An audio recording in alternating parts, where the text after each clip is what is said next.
What's up, Taiwan? I'm Yvonne Yang. Thanks for joining us.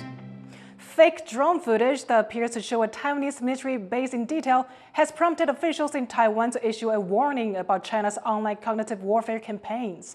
Reese Ayers reports. Stay vigilant against online propaganda is the message from officials here in Taiwan amid growing concerns that Chinese social media apps are hosting content that could be damaging to Taiwan's national security. A video posted on Red Note, known as Xiaohongshu in Chinese, appeared to show drone footage of a military base in Hualien on Taiwan's east coast.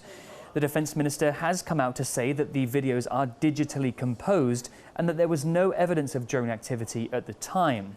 But there's a bigger picture here. The defense minister said these images, even though faked, are part of Beijing's wider cognitive warfare campaign.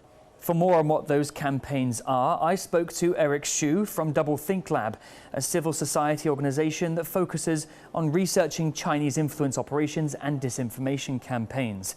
I started by asking Eric what kind of content on Chinese social media platforms might be examples of Beijing's attempts to influence Taiwanese society. It often uses something really soft and delicate strategy to achieve their goal. For example, it will using the contents to criticizing Taiwanese democratic system, or complaining Taiwanese life costing is too high, or the other kind of domestic issue, in order to trigger people's anxiety and anger and further distrust our system. The United Front work or information manipulation strategy on TikTok is mainly trying to reduce people's sensitivity to PRC threats and also their resistance ideas when facing invasion. How are China's cognitive warfare campaigns evolving over time? I think compared with several years ago, at that moment, they're still really focusing on creating misinformation or disinformation in order to convince people to trust something may not actually true.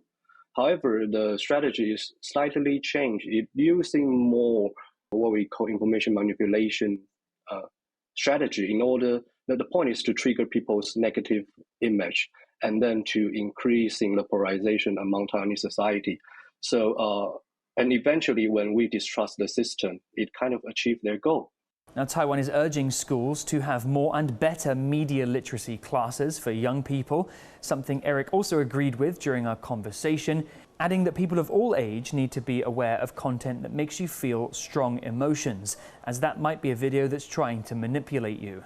Officials are also warning people to be generally aware of using Chinese software, not only because of the cognitive warfare campaigns, but also for data privacy reasons. With Red Note even having a surge in popularity in the United States when TikTok faced its ban there. Now, given these Chinese apps' popularity in Taiwan and the fact that China and Taiwan share a common language, there are fears that these platforms could be the ideal Trojan horse for Beijing to get its agenda into Taiwanese society. Alex Chen, Klein Wang, Chris Ma and Reese Ayers for TaiwanPlus. A growing number of women are enrolling in Taiwan's military schools as the number of men signing up shrinks.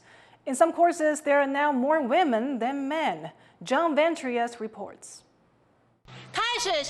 Women like these are growing more visible in Taiwan's military. The trend started in 2023 when the first women reservists started training, and it could be spreading to the officer corps. The number of women enrolling in military academies is growing relative to men and relative to expectations.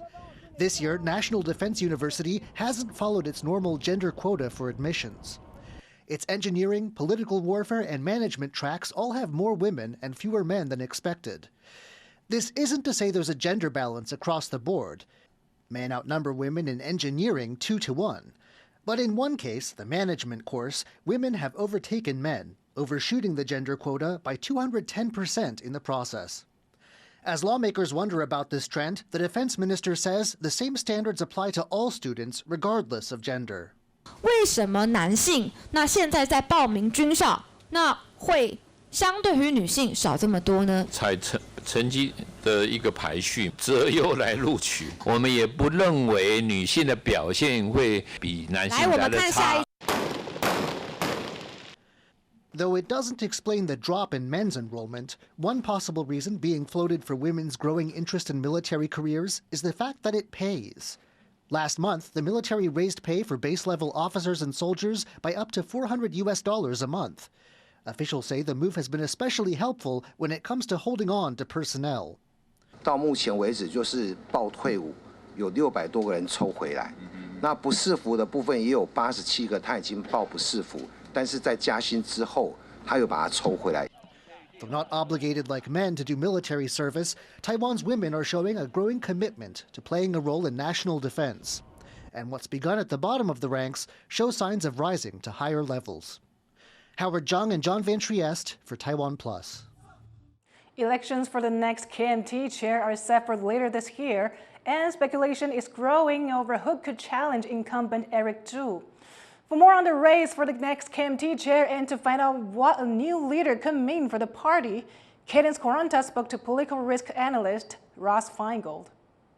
What is the state of the KMT right now, and what challenges will the new KMT chair be facing? The KMT is dealing with two significant issues at the moment. One is how to interact in the legislative yuan, where they combine with the Taiwan People's Party to have a majority. So the challenge they have there is how to interact with the executive yuan as well as the office of the president. The other big challenge facing the Kuomintang at the moment is the effort to recall many of their legislators, which efforts have seemed to have succeeded with the petition signature gathering process, which means many of their legislators are going to face a vote in the coming months to be recalled by the voters in their constituencies. So the new leader, or if Eric Zhu Li-lun continues as the leader, when they take office later this year, they're going to be dealing with the aftermath of that. And it seems Taichung Mayor Lu Xiuyan has wide support for the position. Do you have any sense of what her stances on China and other key issues are? She's very cautious in what she says about China issues. For no other reason than it hasn't really been necessary to do so while she's been mayor of Taichung. She also hasn't revealed whether or not she really wants to run for the party chairmanship. She's being very cautious, as Taiwan politicians tend to be in these situations. However, if she does declare her candidacy for chairman, I think she would have no choice but to say that she supports the 1992 consensus. That is the official position of the party. And the people who tend to vote in party chairman elections, the party members who are most enthusiastic about that kind of thing and are actually going to show up to vote. What is your sense of the KMT's chances in future elections? It's kind of hard to measure the support for the Kuomintang. I mean, there are surveys that often show that the Kuomintang or the DPP, their support levels are in the 20s or the high teens. These things tend to vary considerably. But then it really doesn't inform us how voters are going to vote in the local election in 2026. Because again, the Kuomintang, despite on a national level often seeming to be low in the polls, they've done very well in the last two local elections. So they probably should have some confidence that they'll do well again in the local elections. They seem to still have the network of local party organizations to boost their chances in that regard. And then let's not forget, 13 months after the 2026 local election, which will be November 2026, 13 months later, in January 2028, will be the next presidential and legislative election. That was Ross Feingold on the upcoming KMT chair election. Only 10% of Taiwan's publicly listed companies have committed to achieving the government's goal of net zero carbon emissions by 2050. That's according to environmental groups who are calling on companies to do more. 台塑四宝1年的用煤量已经接近中火的用煤量，台塑集团应该要优先来制定这些燃煤计划，不要再把这些污染变成他们的利润，然后让成本转嫁让社会大众来承担。